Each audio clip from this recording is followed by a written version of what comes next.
Passons sur la tête de la révélation.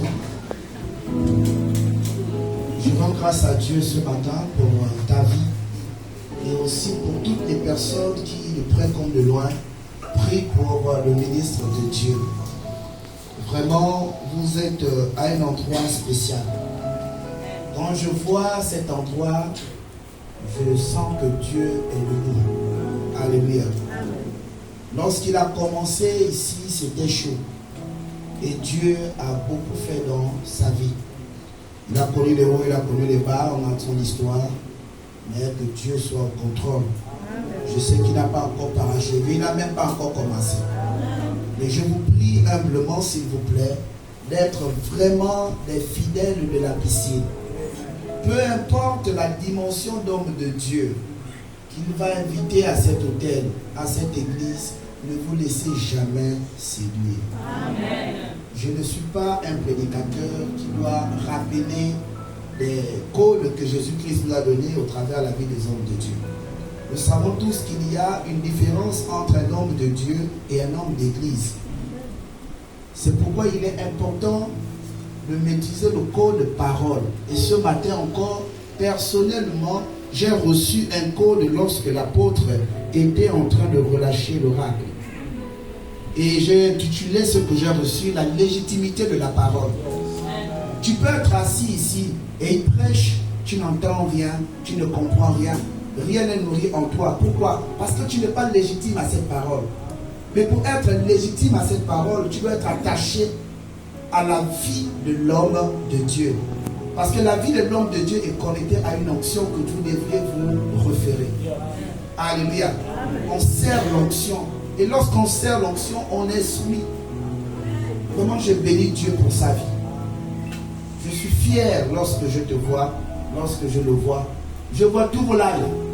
Je vois aussi comment vous dansez ici. C'est fait.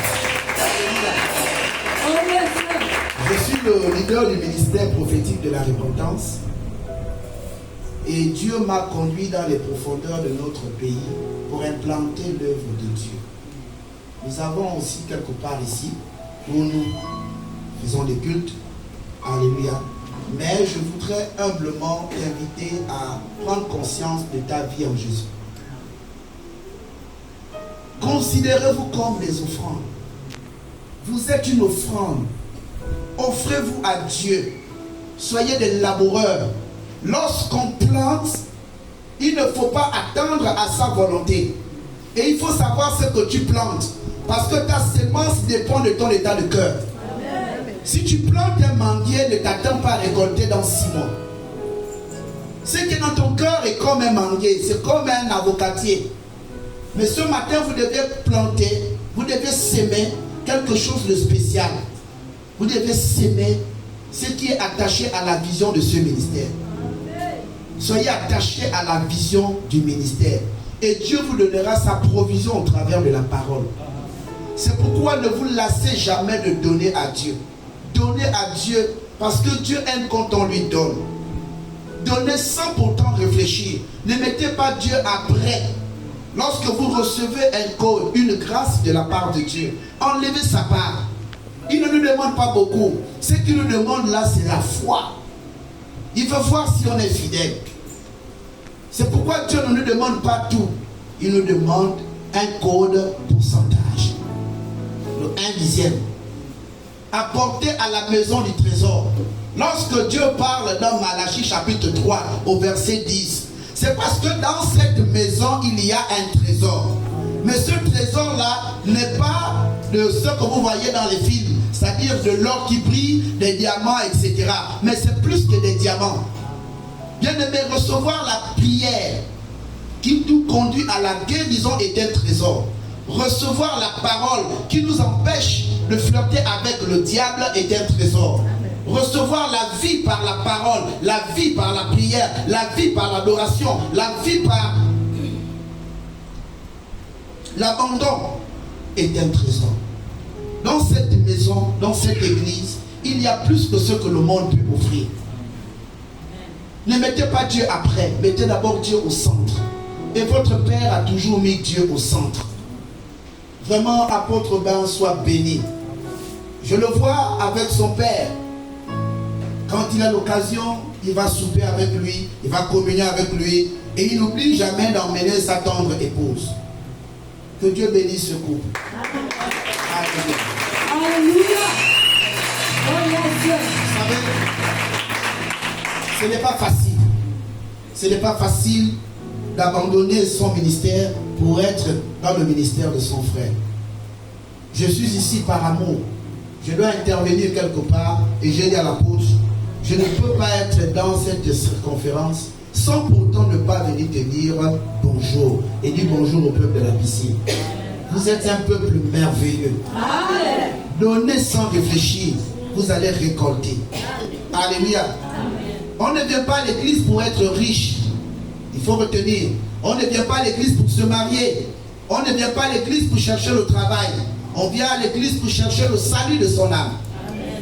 Mais lorsque on retrouve cette puissance qui nous a conduits ici, tout ce qu'on va demander là, nous allons l'obtenir sans pourtant avoir des taxes liées à notre insoumission.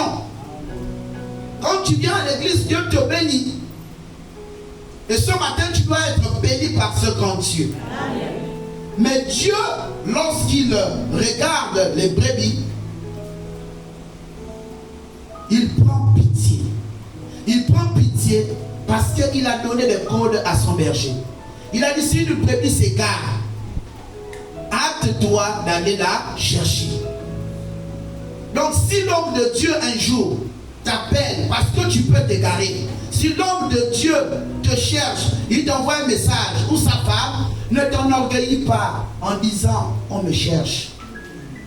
Tu n'es pas importante pour lui, tu es précieuse pour Dieu. Amen. Et c'est Dieu qui lui demande de t'appeler. Donc ne vous asseyez pas en disant, moi je ne pars plus à l'église là. C'est toi qui perds. Donc quand il t'appelle, c'est cette relation que Jésus-Christ a laissée à l'église, la communion fraternelle. On t'appelle parce que tu es important pour Dieu. Donc s'il vous plaît, soyez humbles. Les épreuves sont là. Mais rappelez à l'épreuve qu'il est écrit.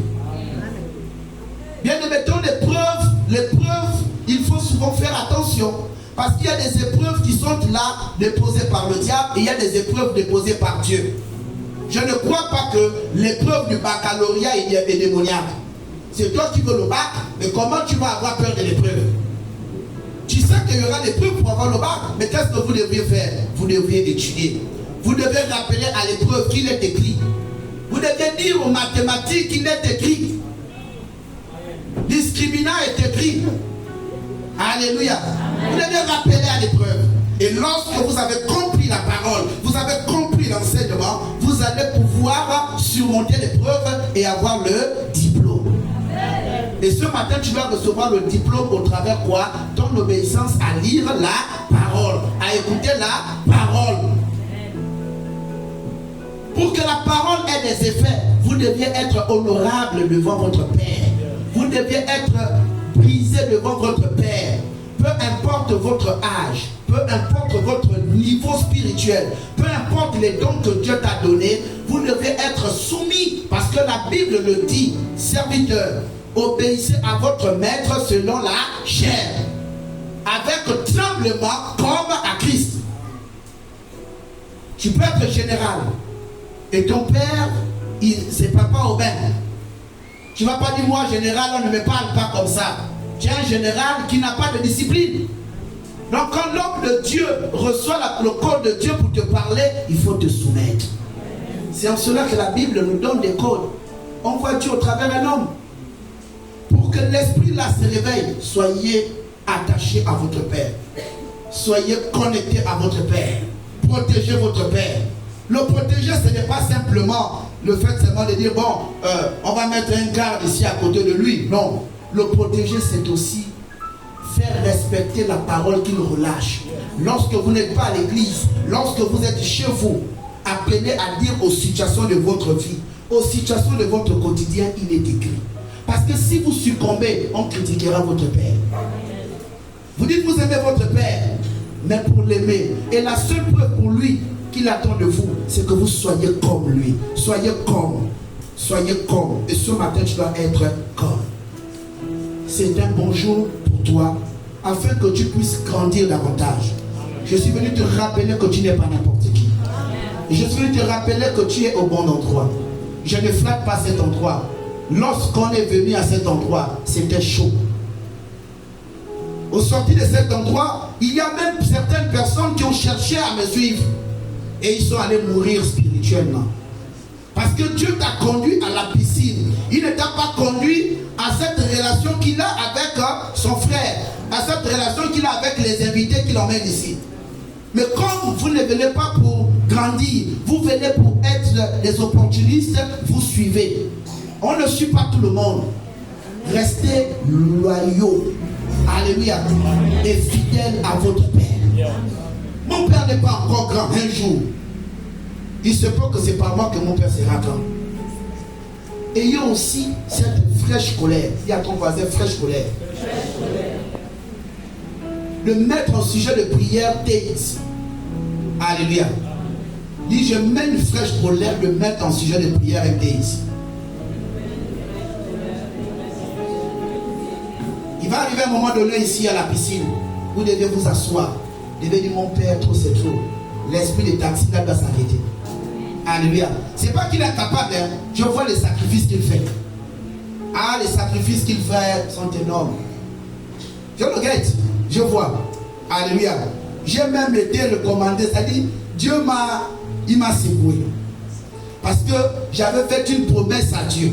J'ai dit, Seigneur, je vais envoyer ici là plus de 30 chaises. Mais je n'ai jamais réalisé. Je suis un insensé. Alléluia. J'ai fait une promesse à Dieu, j'ai tardé à l'accomplir. Mais vendredi, au sorti du culte, j'ai rappelé ça au peuple de Dieu. Je leur ai dit, à la piscine là-bas, j'avais dit 30 chaises. Ça fait combien d'années je n'ai pas réalisé? Maintenant que Dieu me rappelle, qu'est-ce que je dois faire? Cette semaine, je dois apporter mes chaises. Amen. Alléluia. Il y a une église, là on m'a baptisé en 2003.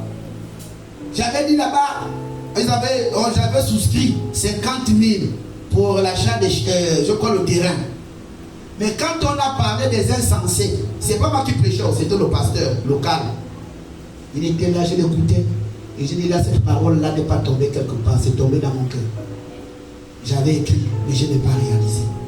La parole de Dieu vient comme me rappeler depuis 2007 jusqu'à aujourd'hui. Donc cette semaine-là, j'irai déposer ce que j'avais promis à Dieu. Alléluia. Je ne veux pas être voleur. Donc, après. Donc s'il y a combat, je vais envoyer une équipe ici. La semaine-là, pour déposer ce que j'avais moi-même fait. Je ne veux pas devoir à Dieu. Hein? C'est ça ou c'est pas ça? Donc vraiment sur l'explosion de ta dimension de démarche, essaie de t'élever un instant et nous allons rendre grâce à Dieu. Alléluia.